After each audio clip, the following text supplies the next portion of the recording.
The year 2016 is a special year, and there are 4 reasons for this. UNICEF begins a new country program in Uzbekistan.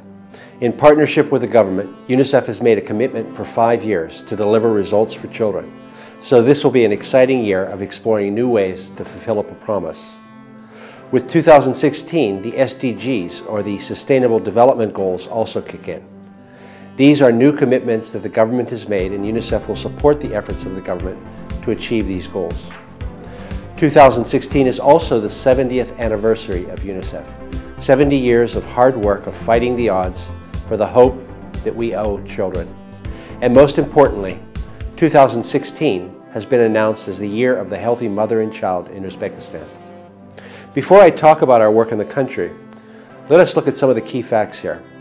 Uzbekistan has a child population of over 10 million children. It's a middle-income country, and the country has made immense progress.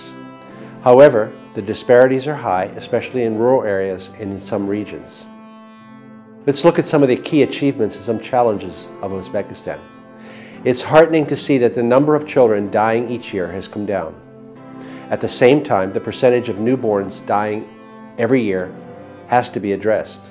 While more and more children are going to school, it's alarming to see that almost 77% of children in the age bracket of 2 to 7 years do not attend preschool. And then, children with disabilities are either enrolled in special institutions or become invisible children. Now, coming to UNICEF's priorities in Uzbekistan for the year 2016. In the health sector, Uzbekistan has benefited from several reforms, and yet the quality of services in rural areas and some regions need to be addressed. UNICEF will work with the government to ensure that all children and mothers in the most vulnerable areas have an opportunity to survive and thrive. The 3 key words here are quality healthcare, efficient healthcare, and inclusive healthcare.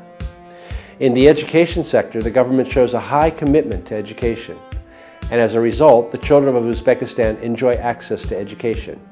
However, the quality of education remains a challenge. Also, since 77% of the children in the age of 2 to 7 years do not go to preschool, UNICEF will be working with the government to ensure that there are affordable models in place for early learning and school readiness for children, especially the most vulnerable children. The 3 key words for education are also, again, quality education, efficient education, and inclusive education. It is also important to mention that the awareness of emergency preparedness and response is limited. There is limited school-based emergency planning, and many students and teachers are not aware of how to properly respond or mitigate risks.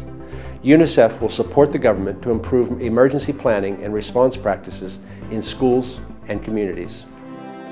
In the child protection sector, Uzbekistan has made impressive efforts to comply with international standards for justice for children, and UNICEF will continue its work with the government for the need of having a national strategy which identifies functions and accountabilities of government structures.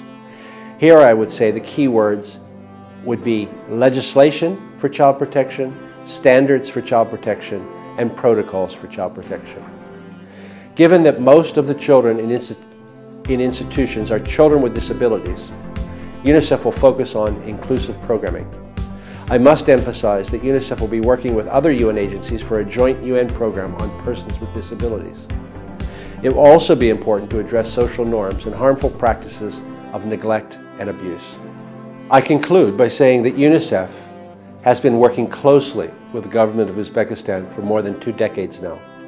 There has been significant progress, and we will continue to work tirelessly to realize the rights of women and children as mentioned in the Convention on the Rights of the Child, the CRC, and the Convention on the Elimination of Discrimination Against Women, CEDAW. Thank you.